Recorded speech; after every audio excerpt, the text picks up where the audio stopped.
In just 60 minutes from now, there's going to be a big India-China ministerial meet. After the defense ministers of the two countries met last week, now the external affairs ministers or the foreign ministers will be meeting at 6 p.m. India time in Moscow. The two people you see on your screen are the two ministers, and they are going to be meeting. Wang Yi is the foreign minister of China. S Jaishankar is India's external affairs minister. This is the second big ministerial meet between them. The big question that is on everyone's mind right now is, could this be the last chance to diffuse the Ladakh standoff? Could this be the last chance, ladies and gentlemen, to avert an all-out border conflict or perhaps even a war? Can these two ministers, who are about to meet 60 minutes from now, stop the inevitable? Those are the big questions that are on everybody's mind right now as these two ministers get set to sit across the table and meet. At 6 p.m. India time, External Affairs Minister S Jaishankar will meet his Chinese counterpart Wang Yi amidst this escalating situation in Ladakh. The meeting will take place on the sidelines of the SCO ministerial meet in Moscow. It may be the last chance, it could be the last chance to diffuse the current tensions in Ladakh before the harsh winter months set in. Earlier, foreign ministers of Russia, India and China held a luncheon meeting on the sidelines of this particular ministerial summit. Jaishankar's meeting with his Chinese counterpart Wang Yi is the second such high-level ministerial interaction in recent days. Last week, Defense Minister Rajnath Singh met with his counterpart from China, but that long discussion, which stretched to nearly 3 hours, has failed to break the ongoing stalemate in Ladakh or reduce any of the ongoing tensions. I want to go straight across to India Today's Foreign Affairs editor Geeta Mohan live with us on this developing story. Geeta, lots of expectations on the one hand, because this could be the last high-level engagement between the two countries before the big winter months set in, but also tempered by the fact that every high-level engagement so far has met with no success at all. The Chinese have talked, but there has been insidious action on the ground, including after the Rajnath Singh and the Chinese defense minister meet last week. Well, that's right, Shiv. But if we go by what happened with the defense ministers meeting, it doesn't seem like a very positive note with which we're looking at the foreign ministers meeting. But there is a difference over here. We know that Jaishankar served in Beijing. Yes. He has been in touch with Wang Yi. Wang Yi knows him very well. So having had conversations via video conference, through telephone conversations, is very different from sitting and speaking in person with another person. But if you really ask me whether there's going to be any forward movement, positive momentum, I don't see it, because it is not about Wang Yi Jaishankar meeting. It's about what China's policies really are on the ground at the LAC, and that doesn't seem to be shifting. Look at the psyops we are seeing. Look at what is happening on social media from the Chinese end. Yes. It's very clear where they're taking this entire narrative, and it certainly is not towards any resolution. So I'm not hopeful with the meeting, but the only thing that this does, that a meeting does, is unlike Pakistan, where we do not talk to Pakistan at all because they'll be dealing with terrorism. Yes. But the only thing is that in a very mature manner, India has agreed to or decided to engage China, is to tell them that there is no ceding ground over here, no giving up of anything on the ground at the LAC, and that the only condition with for India and China to move forward is for the Chinese to pull back. So that's the message that Jaishankar carries for Beijing in this meeting in Moscow that is going to take place in some time from now. Very important point that you're making. The defense minister meets was one thing. As far as Dr. Jaishankar is concerned, he's served in China. He knows the minister that he's going to be speaking to. So there may be a small bit of an X factor, but still trust is at an absolute minimum right now, and there are no high expectations. Geeta, thank you very much for getting us that. It's a page straight out of the classic Chinese playbook, isn't it?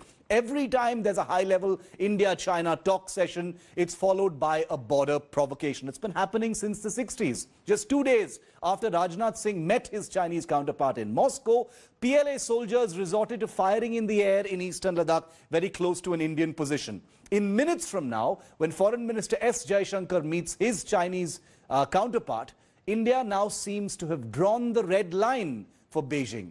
But what does that really mean? Can it avert the inevitable? Watch this report.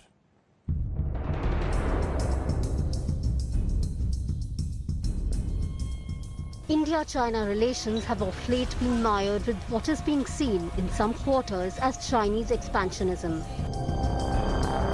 And all of this is happening amid the coronavirus pandemic that has pushed India to being the second most infected country in the world. The incident of Monday night has escalated the border issue to a level where questions are being asked about why India should hold any talks with China. After all, this is the first instance since 1975 of actual firing having taken place at the India-China border. However, despite the objections, India has decided to go ahead with the proposed meeting between the foreign ministers on the sidelines of the SCO meet in Moscow. The diplomatic belief being that India has the leverage at this point in time. India definitely doesn't want to go to war with China at this point in time when the Indian economy is still slowly recovering from the lockdown and the future is extremely uncertain.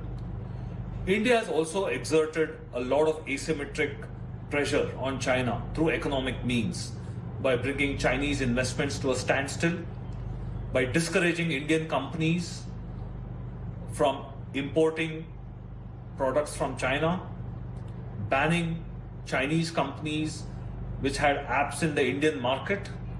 So really the marginal utility of these economic measures are diminishing. The External Affairs Minister on his part has set the agenda straight for any talks with his Chinese counterpart. Ahead of the meet, S Jaishankar has made it clear that LAC tension can't be delinked from bilateral ties and will have to be addressed. It is felt that if the planned meeting between the defence ministers does take place, then S Jaishankar will not only be talking about the border issue, but will be doing so from a point of advantage. After all, Indian troops holding Kala Top and Helmet Top, earlier held by the Chinese, would not have gone down well with the Chinese military establishment. Apart from mounting border skirmish, India has been seen taking a more aggressive stance on international issues concerning China.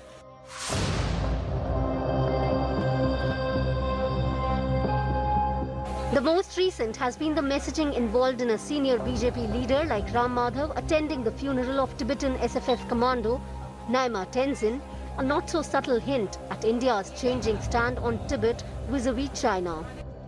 Spiritual connection, historical connection, all these things. Geographically, we are connected, with India.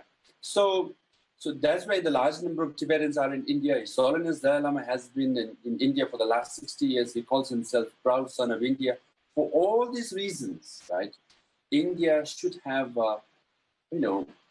more, clearer and more assertive policy on the issue of Tibet as well. In another break from the past, 2 Indian MPs attended the swearing-in ceremony of President Tsai Ing-wen of Taiwan. Aside from this, there are economic measures like the ban or restrictions imposed on Chinese imports in certain specified sectors, as well as the ban on Chinese apps. These actions are said to be hurting Chinese commercial interests. Meanwhile, amid all the border tension and escalation, Beijing has been accusing India of being the aggressor and not China, something that might be a bit hard for the international community to digest. It's not just India. There are many countries in Southeast Asia, North America, UK, Australia, even European countries that are engaged in military, diplomatic or economic conflict with China. The only difference for India is that there is a long border between India and China that New Delhi has to contend with. And everybody knows how problematic a bad neighbor can be. In New Delhi, Geeta Mohan for India Today. Let me tell you for a moment why the expectations are actually quite low. Even though this is a last chance perhaps before the winter months to actually avert conflict, let me tell you with tangible examples why expectations are so low from this particular ministerial meet. Because the last week when the two ministers of both sides, the defense ministers, met, after that particular meeting in Moscow, take a look, ladies and gentlemen, at what China has been doing on the ground. They're talking at the ministerial level, but here's what they did after that particular meeting. Number one, the Chinese army attempted to dislodge Indian posts near Rezangla. You saw that famous picture of the Chinese army with machete spears near the Mukpari peak in the subsector Chushul. And then you've got an increasing number of heated exchange between brigadiers and between troops in that particular area. So they're talking at one level, but the hostilities are actually continuing. In fact, Hello everyone, this is Rahul Kamal here. Hope you enjoyed this video. For the latest news and analysis, like and subscribe the India Today YouTube channel and don't forget to press the bell icon to stay updated.